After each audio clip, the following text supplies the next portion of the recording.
aja ngono doa. Enggak oleh ngono iki. Gak aku mulai gak no. Mboten mareng. Ngerti mboten mareng Kak Bagus? Nggih, sugeng dalu. Sugeng dalu, Om. Aja om to. Apa? Bopo. Rambutnya wis loro Kok sik timur ngene iki ya bopo iki. Timur madhep kurono ke timur. Maksudnya sik nom. Oh, yo alhamdulillah iki umure ya wis kepala 5. Lah sampean kepala 1 paling. Sik kepala setunggal kula. Sing setunggale dereng jangkep. Oh, dereng jangkep. Heeh. Nggih. Jenenge sapa lali aku? Kula ta, kula Angel. Oh, Angel Rosmala. Iki sinden kondang saking Wates. Nggih, mboten nek nek kondang tapi nggih amin ngoten padongan iki Pak Bu. Lek ning kula ningali YouTube ini kecil-kecil cabe rawit. Nggih ngeten iki to. Cilik yo ora yo piye yo ngene iki magak. Oh maga. Nggih dalu punika panjenengan kula aturi rawuh dalu punika nggih. Nggih dalam rangka napa Om niki? Tasakuran nggih kula pernikahan sinten? Anak kula Karisma Hana Sajida. Iki yo sindene putra budaya. Pikantuk sinten? Niki Mas Riki Mantona saking Beji. Niku pengendange niku wau. Kok diborong dhewe. Kok jodoh penombak golekmu nang ndi aku yo gelem. Kok tak golek tenan ra gelem. Kula purun ngoten niku. Ngedrame ke sik Joko tong-tong e. Ning tukang kendang nglarani ora ya? Ora. Yo Cahayu dihibur para pamirsa putra budaya. Nggih. Lagune Mas kula nyuwun kusumaning ati nggih. Pun ready? Oh, ngaten nggih sampun. Monggo Mas.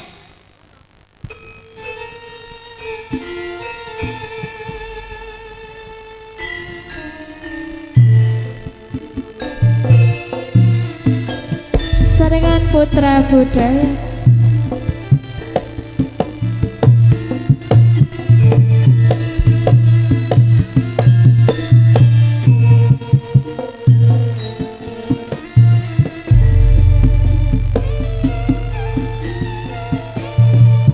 Kusuman ning ati doh wong bagus kang taat hati-hati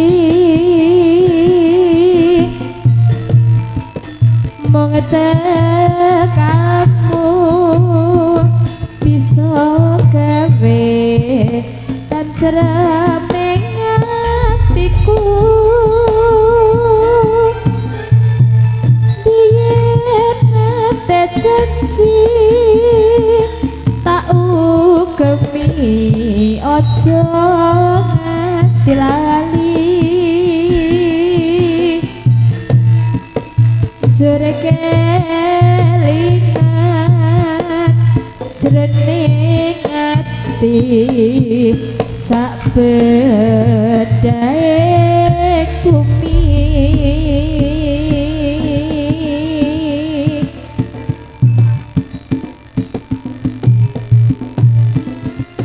kadang kaya ngene saiki piye karepe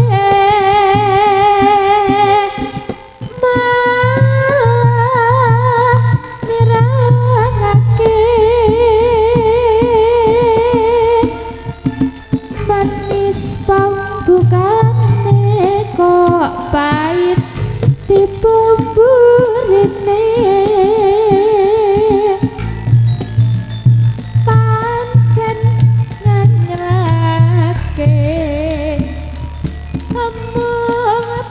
mujiku muga-muga ra ono rubeda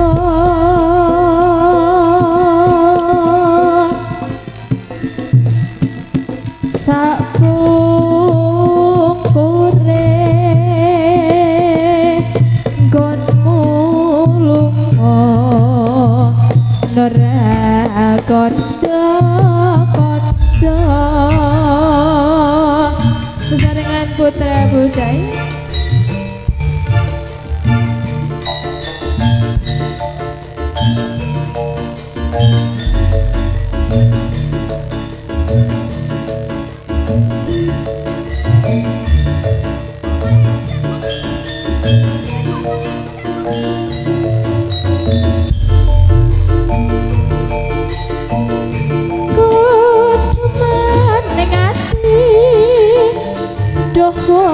bagus kata hati-hati mengete kamu bisa gawe tentrem hatiku biyen ada janji tak ukumi nerangan dilali jerekelingan jroning ati sabedhaing bumi kadung kaya ngene saiki piye ngarepe mirangake manis pambukane kok pahit tuturine pancen nyelake apa mujiku muga-muga ra ono rubeda sak pukure nggonmu lunga ora kondo-kondo setengah lagu sampun katur niki bapak pripun melih thinking wong pun ready nopo dereng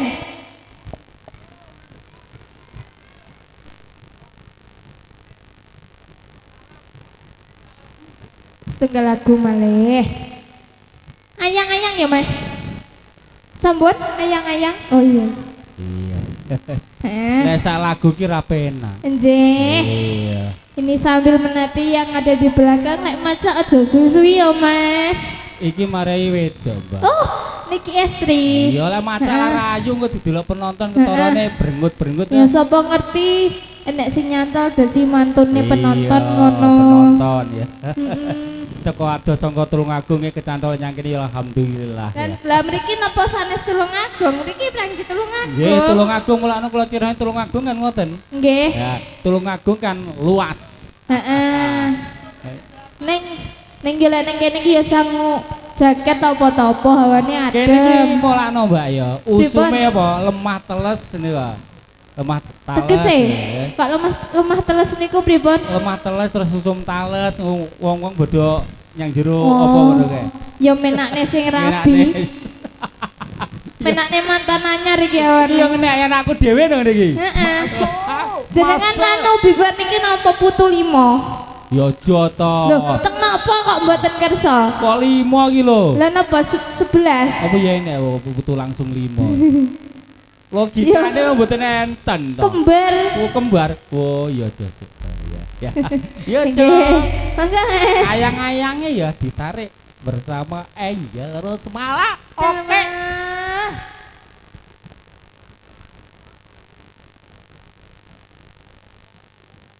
Ya, dicari dulu Mas. Ya nanti barangkali ada yang mau request Bapak Ibu, nopo Pak, Bu. Nopo badhe nanggap nggih monggo. Penak nanggap putra budaya pokoknya ono apa? Goni Mbak iki. Goni sego muni. Iya, pokoknya enak sego muni. Yakin Mbak iki sego muni tadi. Nggih, pripun Mas?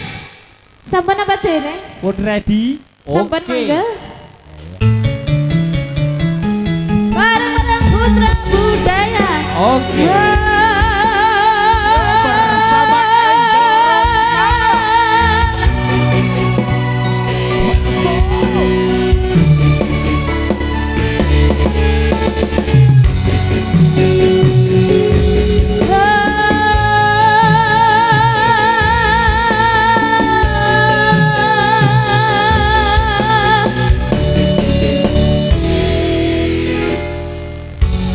Beteng rasane ati kang nandang sengite ngelian hanyawang aku kowe labuh katresnan kang mas wong bagus tak seluk ojo seleh katresnan pancene tresno kuwi akeh pacokan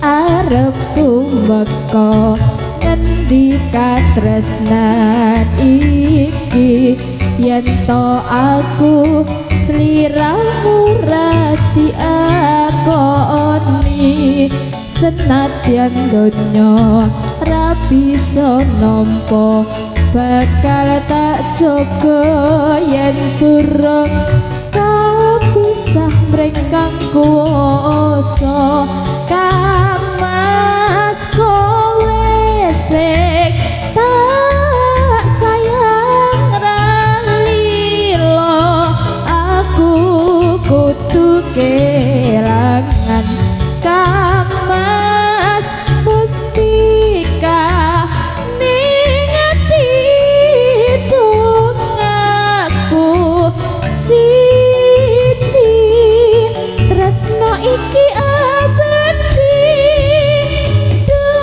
dewa-dewa ning asmara kuwano ati kawula anggun kula abang tresno datan kandet saking jodoh tak rewangi tak pateni laire tresno kang suci kasengatan yen to aku sliramu isih nyawisi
sampun nggih Om, matur nuwun, monggo dilajengaken.